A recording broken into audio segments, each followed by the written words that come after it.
नमस्कार दोस्तों, एक बार फिर से स्वागत करते हैं आपके आवाज न्यूज चैनल पर। दोस्तों आज हम बात करने वाले छत्तीसगढ़ ओपिनियन पोल के बारे में। क्या फिर से भूपेंद्र बघेल वापस सीएम बन पाएंगे या फिर भारतीय जनता पार्टी में से बनेगा अगला सीएम या फिर अन्य पार्टी में से बनेगा अगला सीएम। दरअसल दोस्तों 2024 में छत्तीसगढ़ के चुनाव हो सकते हैं, इसलिए दोस्तों हम जान लेते हैं छत्तीसगढ़ की 90 विधानसभा सीटें और 28 जिलों के बारे में। किस पार्टी को कितने कितने सीटें मिल रही है अभी हम जानेंगे।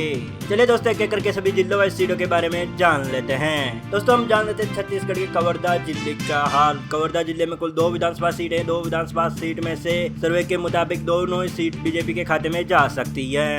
दोस्तों हम जान लेते हैं छत्तीसगढ़ के कांकेर जिले का हाल। कांकेर में कुल 3 विधानसभा सीट है। 3 विधानसभा सीट में से 2 सीट बीजेपी को मिल सकती है, 1 सीट कांग्रेस को मिल सकती है, 0 सीट अन्य के खाते में जा सकती है। दोस्तों हम बात कर लेते हैं छत्तीसगढ़ के कोरबा जिले की। कोरबा में कुल 4 विधानसभा सीट है। 4 विधानसभा सीट में से 3 सीट बीजेपी को मिल सकती है, 1 सीट कांग्रेस को मिल सकती है, 0 सीट अन्य के खाते में जा सकती है।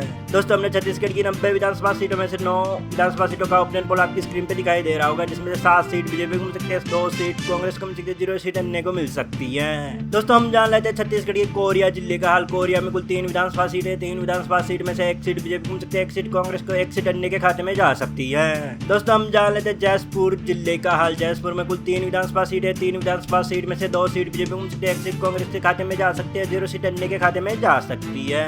दोस्तों हम बात कर लेते हैं जागीर चंपा जिले की। जागीर चंपा में कुल 6 विधानसभा सीट है। 6 विधानसभा सीट में से 3 सीट बीजेपी को मिल सकती है, 2 सीट कांग्रेस के खाते में जा सकती है और 1 सीट अन्य को मिल सकती है। दोस्तों हमने छत्तीसगढ़ की 90 विधानसभा सीटों में से 21 विधानसभा सीटों का ओपिनियन पोल आपकी स्क्रीन पे दिखाई दे रहा होगा, जिसमें से 13 विधानसभा सीट बीजेपी को मिल सकती है, 6 विधानसभा सीट कांग्रेस को मिल सकती है, 2 विधानसभा सीट अन्य को मिल सकती है। दोस्तों हम बात कर लेते हैं छत्तीसगढ़ के दंतेवाड़ा जिले का हाल। दंतेवाड़ा में कुल 1 विधानसभा सीट है। 1 विधानसभा सीट में से 1 ही सीट कांग्रेस के खाते में मिल सकती है। दोस्तों हम छत्तीसगढ़ के दुर्ग जिले की बात कर लेते हैं। दुर्ग जिले में कुल 6 विधानसभा सीट है। 6 विधानसभा सीट में से 3 सीट बीजेपी को मिल सकती है, 3 सीट कांग्रेस को मिल सकती है और अन्य को 0 सीट मिल सकती है। दोस्तों हम बात कर लेते हैं धर्मतरी जिले की। धर्मतरी में कुल 3 विधानसभा सीट है। 3 विधानसभा सीट में से 2 सीट बीजेपी को मिल सकती है, 1 सीट कांग्रेस को मिल सकती है, 0 सीट अन्य को मिल सकती है। दोस्तों हमने छत्तीसगढ़ की 90 विधानसभा सीटों में से 31 विधानसभा सीटों का ओपिनियन पोल आपकी स्क्रीन पे दिखाई दे रहा होगा, जिसमें से 18 विधानसभा सीट बीजेपी को मिल सकती है, 11 विधानसभा सीट कांग्रेस के खाते में जा सकती है, 2 विधानसभा सीट अन्य को मिल सकती है। दोस्तों हम बात कर लेते हैं छत्तीसगढ़ के बिलासपुर जिले का हाल। बिलासपुर में कुल 7 विधानसभा सीट है। 7 विधानसभा सीट में से सर्वे के मुताबिक 4 सीट बीजेपी को मिल सकती है, 3 सीट कांग्रेस के खाते में जा सकती है और 0 सीट अन्य को मिल सकती है। दोस्तों हम बात करें छत्तीसगढ़ की बस्तर जिले की। बस्तर जिले में कुल 3 विधानसभा सीट है। 3 विधानसभा सीट में से 1 सीट बीजेपी को मिल सकती है, 2 सीट कांग्रेस को मिल सकती है, 0 सीट अन्य के खाते में जा सकती है।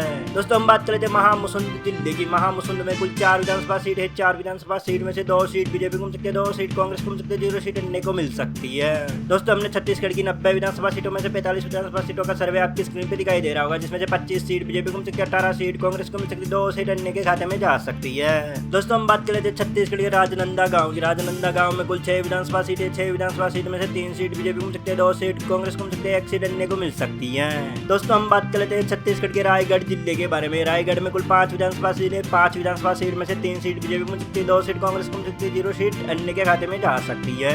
दोस्तों हम बात करें छत्तीसगढ़ की राजधानी रायपुर की। रायपुर में कुल 7 विधानसभा सीट है। 7 विधानसभा सीट में से 4 सीट बीजेपी को मिल सकती है, 3 सीट कांग्रेस के खाते में जा सकते हैं और 0 सीट अन्य को मिल सकती है। दोस्तों हमने छत्तीसगढ़ की 90 विधानसभा सीटों में से 63 विधानसभा सीटों का ओपिनियन पोल आपकी स्क्रीन पे दिखाई दे रहा होगा, जिसमें से 35 विधानसभा सीट बीजेपी को मिल सकती है, 25 विधानसभा सीट कांग्रेस को मिल सकती है, 3 विधानसभा सीट अन्य को मिल सकती है। दोस्तों हम बात कर लेते हैं छत्तीसगढ़ के सरगुजा जिले की। सरगुजा में कुल 3 विधानसभा सीट है। 3 विधानसभा सीट में से 1 सीट बीजेपी को मिल सकती है, 1 सीट कांग्रेस को, 1 सीट अन्य के खाते में जा सकती है। दोस्तों हम बात कर लेते हैं छत्तीसगढ़ के बालोदा बाजार जिले की। बालोदा बाजार में कुल 4 विधानसभा सीट है। 4 विधानसभा सीट में से 3 सीट बीजेपी को मिल सकती है, 1 सीट कांग्रेस को मिल सकती है, 0 सीट अन्य को मिल सकती है। दोस्तों हम बात कर लेते हैं छत्तीसगढ़ के बालोदा जिले की। बालोदा में कुल 3 विधानसभा सीट है। 3 विधानसभा सीट में से 2 सीट बीजेपी को मिल सकती है, 1 सीट कांग्रेस को मिल सकती है, 0 सीट अन्य को मिल सकती है। दोस्तों हमने छत्तीसगढ़ की 90 विधानसभा सीटों में से 73 विधानसभा सीटों का ओपिनियन पोल आपकी स्क्रीन पे दिखाई दे रहा होगा, जिसमें से 41 विधानसभा सीट बीजेपी को मिल सकती है, 29 विधानसभा सीट कांग्रेस को मिल सकती है और 3 विधानसभा सीट अन्य को मिल सकती है। दोस्तों हम बात कर लेते हैं छत्तीसगढ़ के मुंगेली जिले की। मुंगेली में कुल 2 विधानसभा सीट है। 2 विधानसभा सीट में से 1 सीट बीजेपी को मिल सकती है, 1 सीट कांग्रेस को मिल सकती है, 0 सीट अन्य को मिल सकती है। दोस्तों हम बात कर लेते हैं छत्तीसगढ़ के बेमेतरा जिले की। बेमेतरा में कुल 3 विधानसभा सीट है। 3 विधानसभा सीट में से 1 सीट बीजेपी को मिल सकती है, 2 सीट कांग्रेस के खाते में जा सकती है, 0 सीट अन्य के खाते में जा सकती है।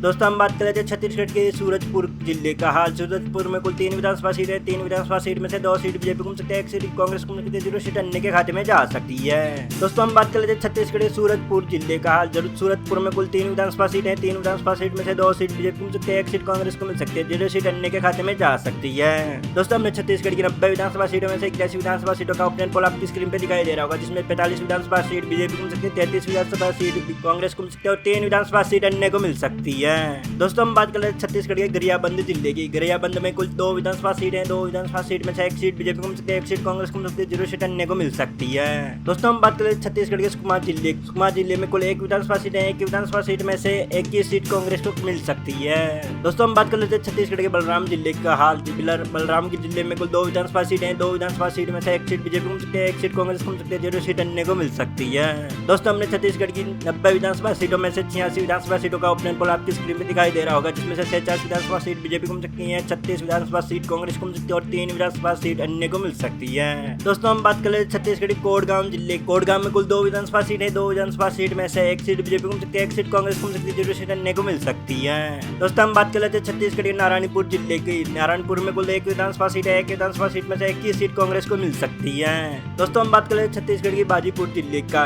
बाजीपुर में कुल 1 विधानसभा सीट है, 1 विधानसभा सीट में से 21 सीट बीजेपी को मिल सकती है। दोस्तों हमने छत्तीसगढ़ की 90 विधानसभा सीटों में से 90 विधानसभा सीटों का ओपिनियन पोल आपकी स्क्रीन पे दिखाई दे रहा होगा, जिसमें से 49 सीट बीजेपी को मिल सकती है, 38 सीट कांग्रेस को मिल सकती है और 3 सीट अन्य को मिल सकती है। दोस्तों आपको क्या लगता है छत्तीसगढ़ में किस पार्टी की सरकार होनी चाहिए, ये हमें कमेंट में जरूर बताइए। मिलते हैं अगले वीडियो में, तब तक के लिए जय हिंद, वंदे मातरम।